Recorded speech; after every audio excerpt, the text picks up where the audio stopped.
Hey guys, I am Estina and I'd like to welcome you to my channel where we explore our questions about God and encourage one another in our relationship with Him.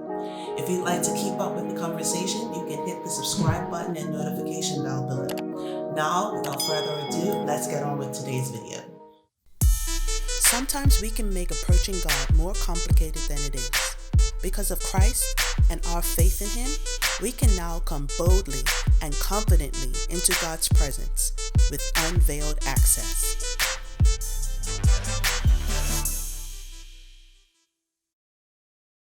Last week, we discussed the key to accessing God, and that key is Jesus.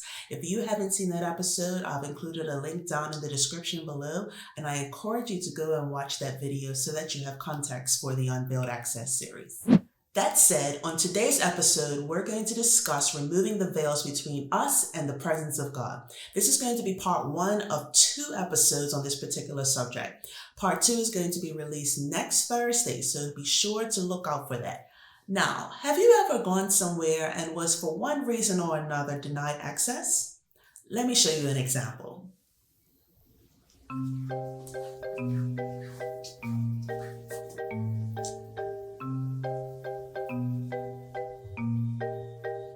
Hello there, how can I help you? I'm from out of town and I saw the church sign down the street, so I thought I'd pay a visit. Oh, how nice of you to stop by.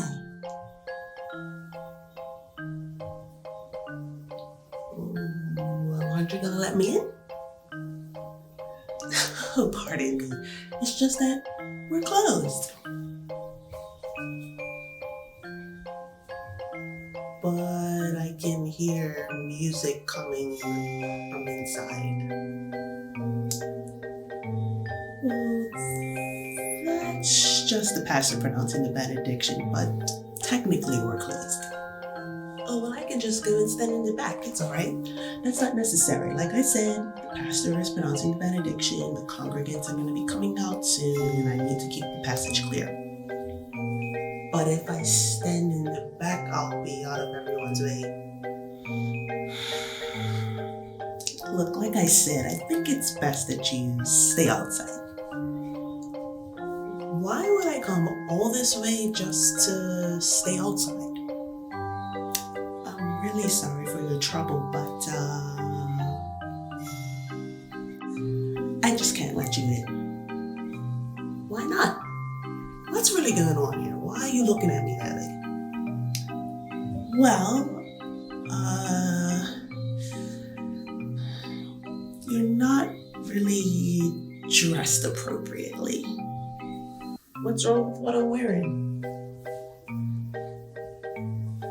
Oh, I wouldn't say it's wrong per se, it's just not right.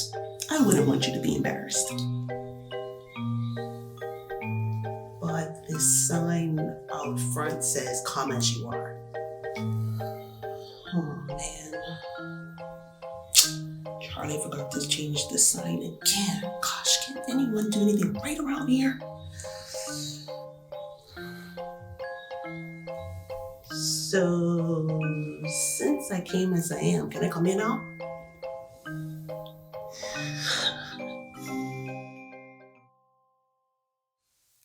Okay. I took some creative liberties once again with that illustration, but I have in fact experienced being denied access to a place of worship because of how I was dressed. I promise this isn't a jab at that establishment, even though I didn't agree with the rules at that time. The purpose of the illustration is to highlight the fact that there are certain places with very specific rules about who is allowed in and how individuals are expected to dress and conduct themselves upon admission. For example, there are some schools that require their students to wear uniforms. Many buildings require key cards for people to access the premises. Some businesses have dress codes for their employees. There are clubs that only allow a particular group of people to get in.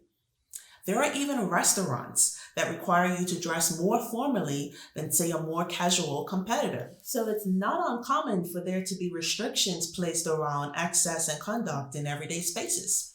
There was a time when access to God's presence was restricted.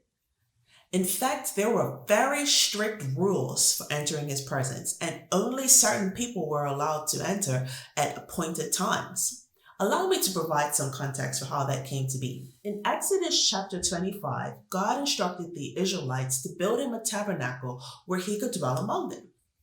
He gave them very specific instructions about the pattern of the tabernacle as well as its furnishings. One of those furnishings was a veil, or a curtain that separated the place where God's presence dwelled from the rest of the tabernacle. That place was known as the most holy place. Just that name alone implies a level of restriction. One of the key features of this veil was that God wanted it to have embroidered cherubim in its fabric. Why is this important? Well, the first time God applied access restrictions was in the Garden of Eden. After Adam and Eve were banished from the garden as a result of their sin, God stationed cherubim and a flaming sword to guard the way to the tree of life. So Adam and Eve could no longer return to the place where they had free and unrestricted access to God's presence. Cherubim were often depicted in the Old Testament as supernatural guardians who protected sacred spaces. So it was fitting that God would want the image of cherubim in the veil as a warning to keep out. On top of that, the only person who was allowed into the most holy place was a high priest, and he could only go in once every year to offer sacrifices for both his sins and the sins of the Israelites. Man, I can't imagine having to wait a whole year to get into God's presence.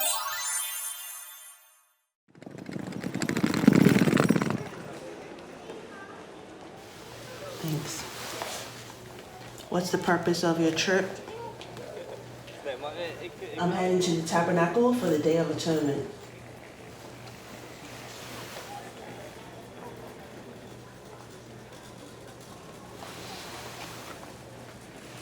How long do you intend to stay? Well, depending on how many people have been acting up this year, maybe a day or two. And where will you be staying? Temple Mount. And what is your occupation? I'm a high priest.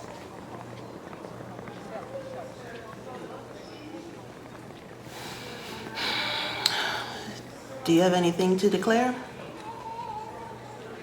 Do you? Bruh. The great thing for us is that we no longer have to wait a whole year, and we don't need an annual atonement for our sins. Hebrews 9 verses 11 through 12 says, "So Christ has now become the high priest over all the good things that have come. He has entered that greater, more perfect tabernacle in heaven, which was not made by human hands and is not part of this created world. With his own blood, not the blood of goats and calves, he entered into the most holy place once for all time and secured our redemption forever."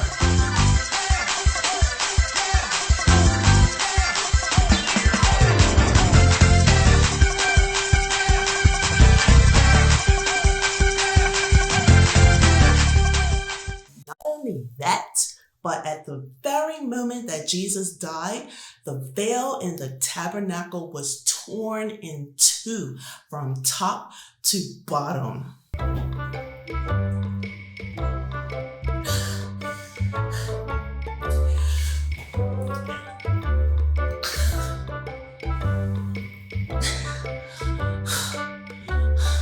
How did that happen?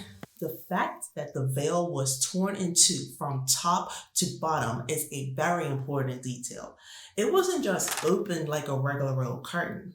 It was ripped open. That implies force and damage. When something is torn, it either has to be replaced, repaired, or removed. In this case, the tearing of the veil symbolized the removal of an old system and the entrance of a new and better system through which we can worship God. In the old system, the veil hid the presence of God. In the new system, the removal of the veil reveals the presence of God. In the old system, only the high priest could enter beyond the veil into God's presence in the most holy place.